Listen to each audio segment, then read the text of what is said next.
हनुमान जी को गदा कहां से मिली थी? कहा जाता है कि इस सृष्टि पर आज तक किसी भी ऐसे महारथी ने जन्म नहीं लिया जो बजरंगबली को पराजित कर सके।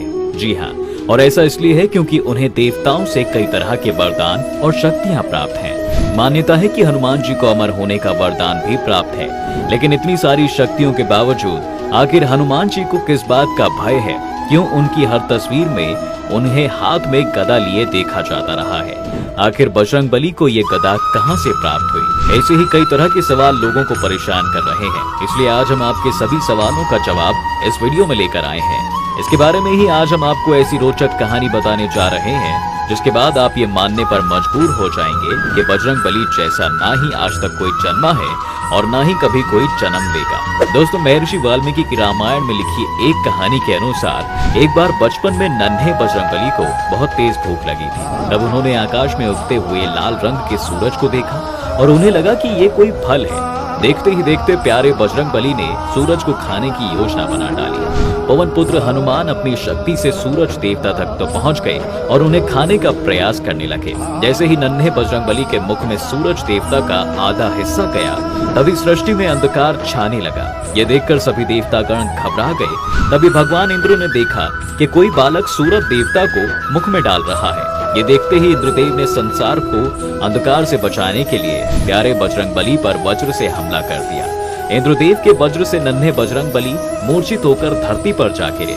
जब बजरंगबली के पिता वायुदेव को इस घटना के विषय में ज्ञात हुआ तो वो काफी क्रोधित हो गए। नन्हे बजरंगबली को मूर्छित हालत में देख वायुदेव इतना ज्यादा क्रोध में आ गए कि उन्होंने पूरे संसार में पवन का प्रवाह रोक दिया।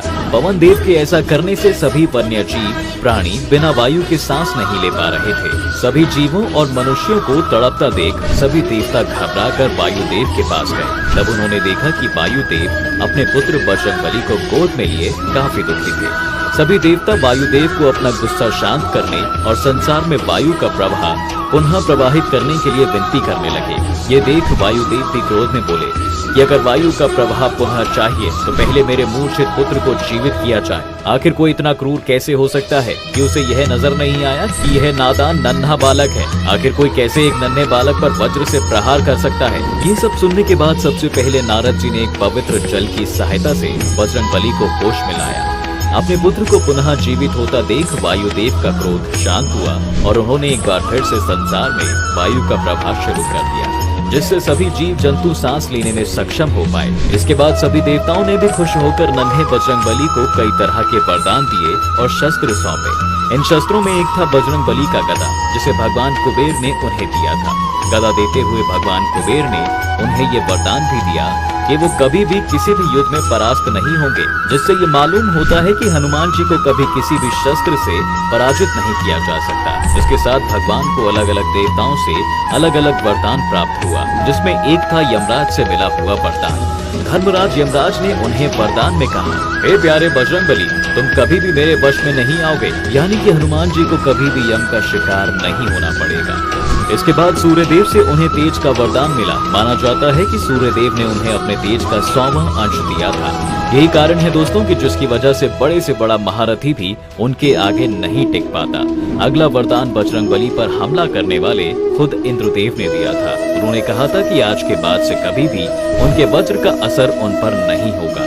इसके साथ ही आप सभी को ये तो ज्ञात होगा कि बजरंगबली को भगवान शिव का 11वां रुद्र अवतार माना जाता है और उन्होंने भी हनुमान जी को वरदान दिया कि उनके इस अवतार को कभी भी किसी अस्त्र से मारा नहीं जा सकता।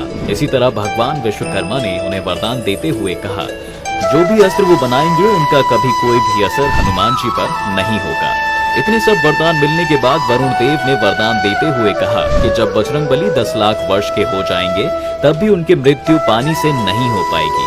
लेकिन हनुमान जी को एक वरदान ये प्राप्त था कि वो अपने हिसाब से शरीर को कभी भी छोटा बड़ा कर सकते थे और कोई भी रूप धारण करके कहीं भी जा सकते थे। ये वरदान हनुमान जी को ब्रह्मा जी से प्राप्त हुआ था। तो मित्रों, आज की इस वीडियो में आपने जाना कि आखिर बजरंगबली को उनकी गदा कहां से प्राप्त हुई थी और बजरंगबली को कैसे देवी देवताओं से इतने वरदान और शक्तियां प्राप्त हुई। आज की वीडियो में बस इतना ही। अगर आपको बजरंगबली का ये वीडियो पसंद आया है तो कमेंट में जय हनुमान जी जरूर लिख कर जाएं।